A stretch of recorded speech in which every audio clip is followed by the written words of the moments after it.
Today I got on my Carhartt pocket shirt and my Western supply store hat because we're getting country today. The king of off-road and work trucks from the 70s to the 90s is coming back with a vengeance.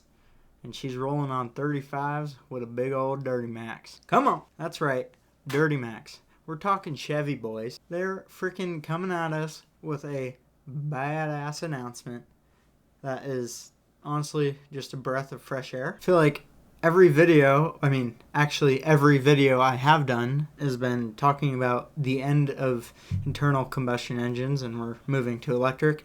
This is the first one I get to do that is not that. I'm actually so excited. We're talking about the Chevy ZR2. So this is a trim package available for the Chevy pickups. They have it on the Colorado, and they used to only have it on the 1500 Silverado. It's the off-road package. And now they're coming at it with a 3/4 ton pickup option. Come on! Now to get the boring stuff out of the way, first off, your interior is coming in with all leather, of course.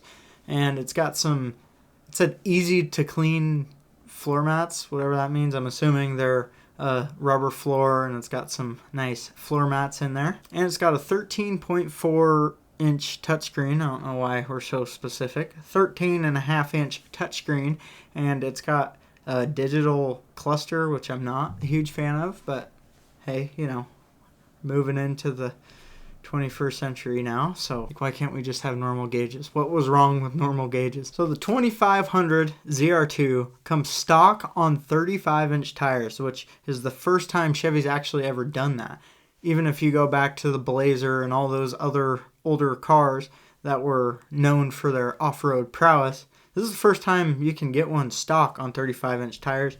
And we're rolling on 18, so we're not having to worry about those 20s or the 22-inch wheels that stupid automakers like to put on their trucks nowadays. And those wheels are 9 inches wide. And if you're going off-road, you're going to need yourself a lift kit. Well, Chevy's got your back with an 1.5-inch lift on all 4 corners, which doesn't sound like a lot, but the new pickups already ride pretty high. It has a foot of ground clearance, which means from the lowest point on the truck to the ground. I don't know why I went up with that. It's pretty decent. It's not the best, but it's a stock pickup. What do you expect? And their fancy feature they got for you is these, I gotta read it, Multimatic spool valve dampers. Now I looked into this a little bit. So these updated dampers are basically just the old style of struts, but they use a coil spring instead of just valving to move fluid, so they're actually way tougher. So you can kind of beat on these things and you're not going to have to replace them every 40,000 miles or so. It sounds pretty cool. Let's just say that they were good enough for Red Bull to use them on their F1 car to win 4 titles. So I think they're good enough for a Chevy pickup. And if you want to learn more about these, I'll leave a link below. It was the article I read off Car and Driver. It was actually pretty interesting. It gets pretty technical, so I don't need to spew it out all right now. And to cover the rest of the suspension, they've got upgraded control arms and tougher steering knuckles, so you're not left on the trail like your new Ford Bronco. And usually when I hear a upgraded suspension from the factory, I just usually think, there goes your towing capacity. But actually, that is not the case here. So if you do want to put this thing to work, and you choose that 400 horsepower 6.6 gas motor. I didn't even know they made a 6.6 gas motor. Seems a little confusing. This thing can pull 16,000 pounds, as well as a 3,400 pound payload capacity. And like I mentioned at the front, you can get this thing with the Duramax in it. 6.6 Duramax, and these both come with an Allison 10 speed. And if you do pick up that Duramax, you do get a little bit higher towing capacity of 18,500 pounds, thanks to that 975 foot-pounds of dirt. Now, after a long day working in the field, pounding nails, or what else? That's what I do. I don't know what other people do. Getting off the oil rig, digging ditches. You're going to want to go play, right? Chevy, like I said, is making this thing very, very capable. It comes with electronic locking differentials, which usually when I hear electronics and drivetrain, I get a little bit nervous, but we're going to trust them on this one. On top of that locking differential, Chevy also gives you an off-road driving mode, which affects your shift timing a little bit, and it also modifies the traction control. So if you've ever driven in a new truck or a new car even, if you're going up an incline that's too steep, if there's snow or ice or even gravel, they'll just cut power completely because the traction control tries to take over.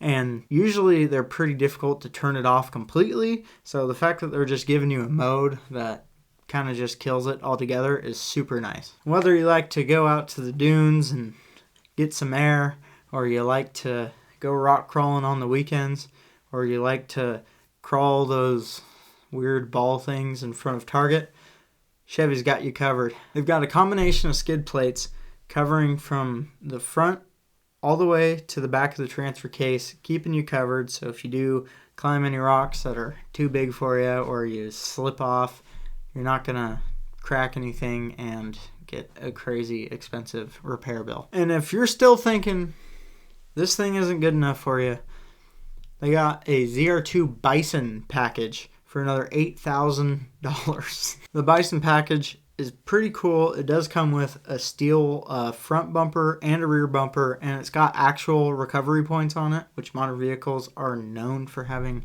nothing at all. And it is also set up for a winch. And the skid plates with the Bison package are steel all the way instead of that aluminum one on the front and just the regular ZR2 package, which I feel like you should get a steel skid plate already if you're getting the off-road package. And of course, with all modern trucks, this thing's got a pretty hefty alleged price tag once again. I got this from Car and Driver magazine. They're usually pretty close when the actual MSRP comes out. They're guessing this thing's probably going to be around $80,000. I wouldn't even be surprised if it was more, just because trucks nowadays are insane. I just personally want to say I love this. If I could afford it, I'd be going to pick one up as soon as they come out. I'm not a huge Chevy guy, but this is probably the one truck that could pull me away from my love of Cummins vehicles. I really hope these sell well, because maybe the market will react and we'll be able to get more cool trucks out. Chevy's actually been pretty good about staying true to the names of vehicles and like working hard to make stuff cool still. The Camaro, when it came back, it was awesome. It wasn't like another Charger thing where they completely changed the car or the look of the car and just stole the name basically and put it on a four-door sedan. They did make the Blazer into a soccer mom car. Really hoping this does inspire other car companies to make stuff, because could you imagine a 2500 TRX? Anyways, that's all I have to say for today. So thank you very much for watching. Make sure you like the video if you liked it. It does help out a lot. And comment down below what you think of the ZR2. I personally love it, as I said, but you have the right to your own opinion, and I'd love to hear it. So yeah, that's all I have to say. And make sure you subscribe so you can stay up to date on anything that drives.